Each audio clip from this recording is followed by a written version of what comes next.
Hello दोस्तों, स्वागत है आपका साइंस के मिक्स क्वेश्चनों की प्रैक्टिस में। पहला क्वेश्चन है, जल का क्वथनांक कितना होता है। या जल का क्वथनांक है यानी कि मेल्टिंग पॉइंट कितना होता है। तो मेल्टिंग पॉइंट कितना होता है, 0 वायुमंडलीय दाब, 100 डिग्री सेल्सियस, 273 केल्विन वायुमंडलीय दाब या 0 वायुमंडल दाब। तो इसका सही आंसर होगा बी, 0 यानी कि 100 डिग्री सेल्सियस। यानी कि क्वथनांक का मतलब होता है बॉइलिंग पॉइंट। बॉइलिंग पॉइंट तो बॉइलिंग पॉइंट कितना होता है जल का, 100 डिग्री सेंटीग्रेड। नेक्स्ट क्वेश्चन है,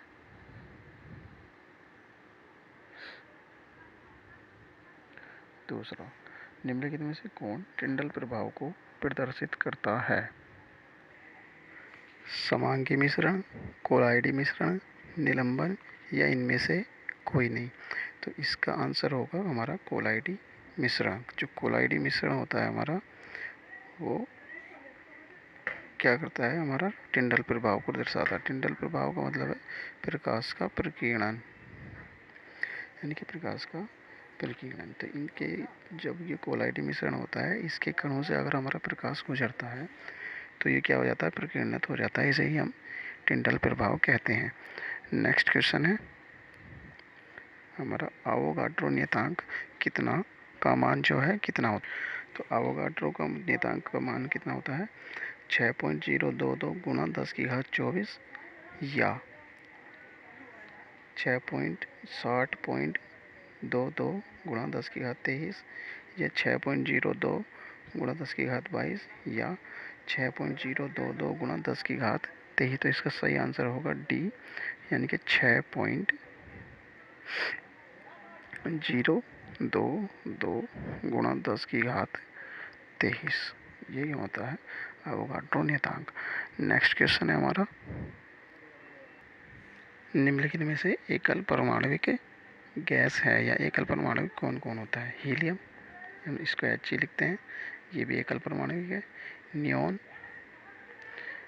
इसको भी हम क्या लिखते हैं, एक ऐसे लिखते हैं सिंगल परमाणु के रूप में। आर्गन, इसको भी हम सिंगल परमाणु, अर्थात ये सब की सब क्या है, हमारी एकल परमाणविक गैस हैं। नेक्स्ट क्वेश्चन है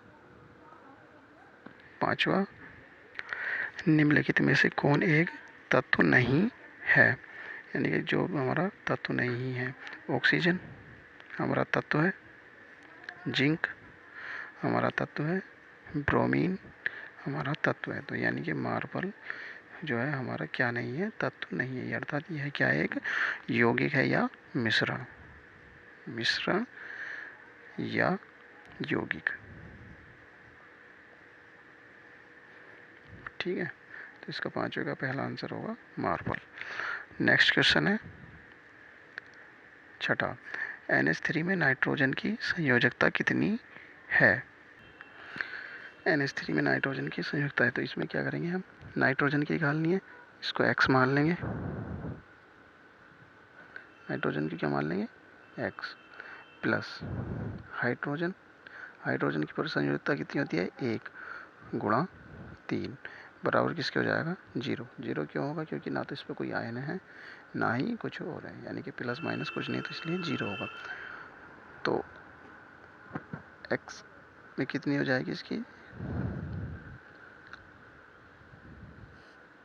3, यानी कि संयोजकता कितनी हो जाएगी, -3। इसमें संयोजकता में क्या होता है, ना तो माइनस देखते हैं और ना ही लेते हैं हम प्लस। ये वो ऑक्सीजन संख्या में हमें प्लस भी दिखाना होता है, माइनस भी दिखाना होता है। तो इसमें नाइट्रोजन की जो संयोजकता हो जाएगी वो कितनी हो जाएगी, 3। ऑप्शन नंबर सी, यानी कि बी ऑप्शन था ये गलत रखा है, यानी कि सी ऑप्शन, यानी कि 3 नाइट्रोजन की संयोजकता हो जाएगी। नेक्स्ट क्वेश्चन है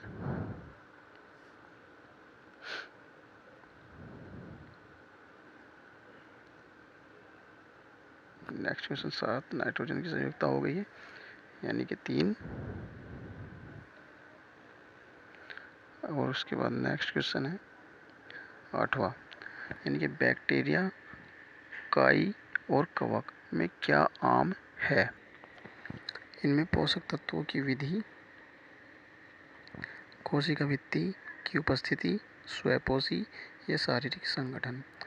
तो इनमें मेन होगा है कोशिका भित्ति, यानी कि इसमें भी कोशिका भित्ति विद्यमान होती है। बैक्टीरिया में भी जो बैक्टीरिया होता है उसकी कोशिका भित्ति पेप्टिडोग्लाइकेन की बनी होती है, ठीक है। और जो काई होती है उसकी जो कोशिका भित्ति होती है वो सेलुलोज की बनी होती है।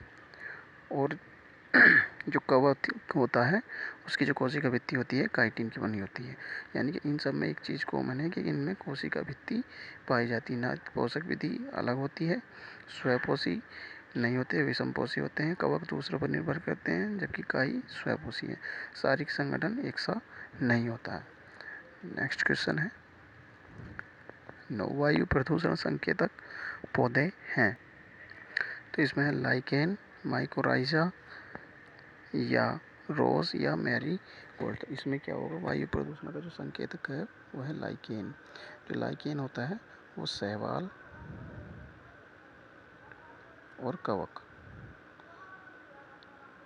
दोनों से मिलकर बनता है लाइकेन।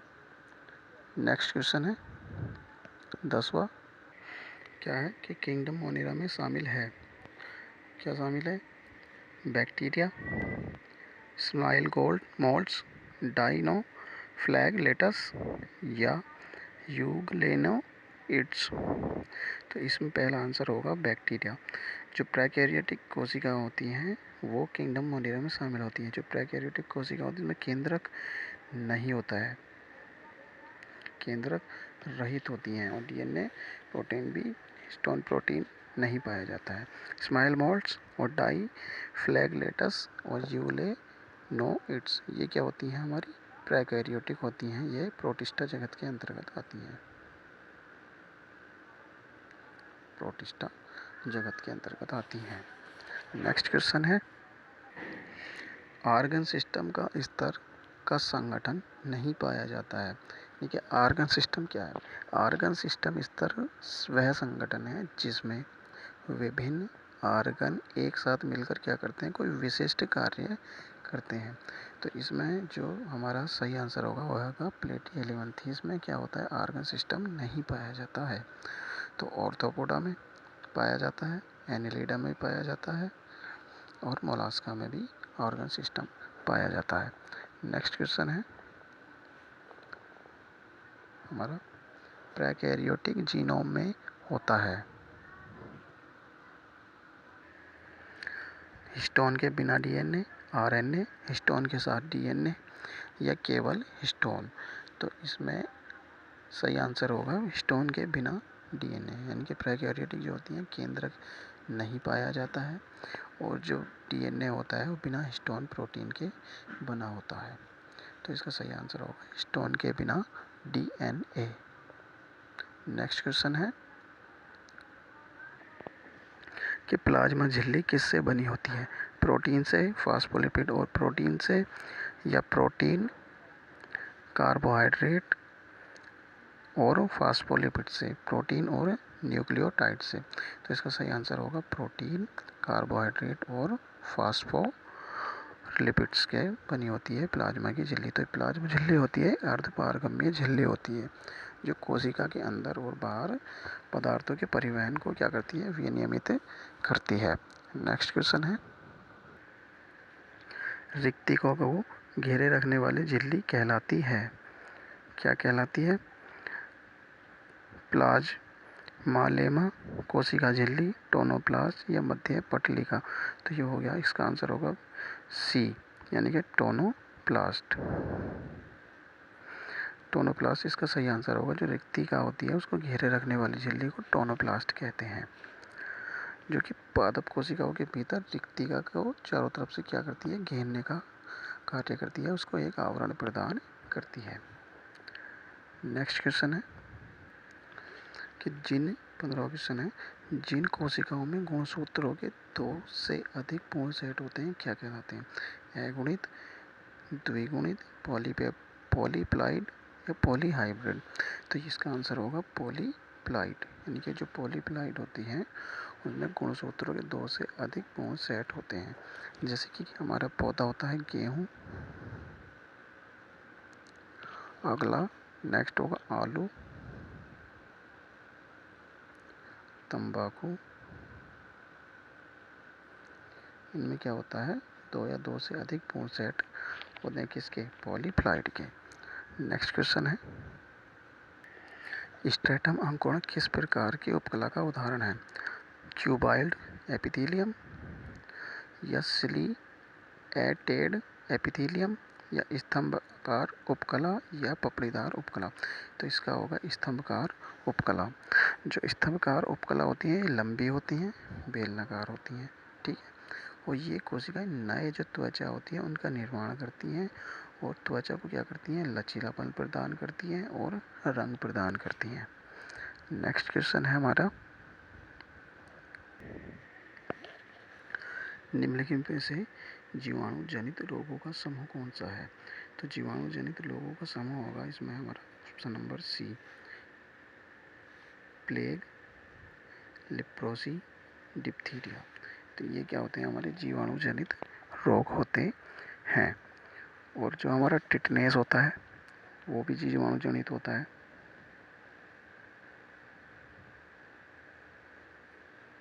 टिटनेस हमारा जीवाणु जनित होता है। लेप्रोसी होता है, ये जीवाणु जनित होता है। डिप्थीरिया होता है, ये जीवाणु जनित होता है।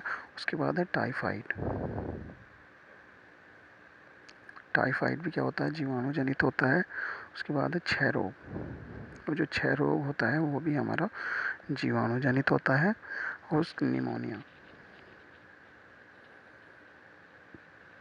निमोनिया भी हमारा जीवाणु जनित होता है। नेक्स्ट क्वेश्चन, काला औजार यानी कि काला जार रोग का जो ऊष्मायन विधि अवधि क्या होती है, यानी कि कब तक बुखार आता है। तो काला जार जो होता है वो 2 से 4 माह, ठीक है, 2 से 4 माह तक ये प्रभावित करता है। ये किस्सा होता है, इसको लीस में नियासिस भी कहा जाता है। आंत का लीस में नियासिस, आंत का लीस में नियासिस, लीस मैन या सिस भी कहा जाता है, किसका, आंत का। ये जो होता है डोनोवानी नामक परजीवी के कारण होता है। जो काला जार होता है डोनोवानी परजीवी के कारण होता है। नेक्स्ट क्वेश्चन है 19वां, छुई मुई के पौधे की पत्तियों को झुकाना किसके कारण होता है। तो टारगेट दबाव में परिवर्तन, अंतर क्षेपण, प्लाज्मोलिसिस या विसरण।